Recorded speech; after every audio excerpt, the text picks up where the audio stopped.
বৈষম্য বিরোধী ছাত্র আন্দোলনের হত্যা মামলার আসামিদের জামিন দেয় আইন উপদেষ্টার পদত্যাগের দাবি করেছেন জুলাই শহীদ স্বজনরা। এছাড়াও পুলিশের আইজি, সংশ্লিষ্ট আদালতের বিচারক ও স্বরাষ্ট্র মন্ত্রণালয়ের বিশেষ সহকারীরাও পদত্যাগ দাবি করেন তারা। অনুপিয়ালের রিপোর্ট। ওয়ালটন এখন দেশের সীমানা পেরিয়ে পৌঁছে গিয়েছে 50টিরও বেশি দেশে। ওয়ালটন, ঘরে ঘরে বিশ্বজুড়ে। জুলাই হত্যাযজ্ঞের জন্য দায়ী ও খুনিদের জামিনের প্রতিবাদে সচিবালয় অভিমুখে যাত্রা করেন স্বজনরা। 2 নম্বর গেটের কাছে আটকে দেওয়া হয় তাদের।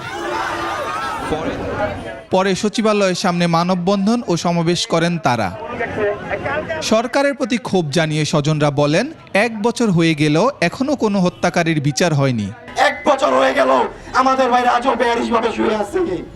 এই অন্তর্বর্তীকালে সরকার আজও কেন আমাদের ভাইদের খুনিদের হত্যার বিচার করলো না? এছাড়াও হত্যাকারী আসামিদের জামিন দেওয়ায় ক্ষোভ জানিয়ে তারা অন্তর্বর্তী সরকারের আইন উপদেষ্টার পদত্যাগ দাবি করেন। রোববার পর্যন্ত বেঁধে দেওয়া হয় আলটিমেটাম।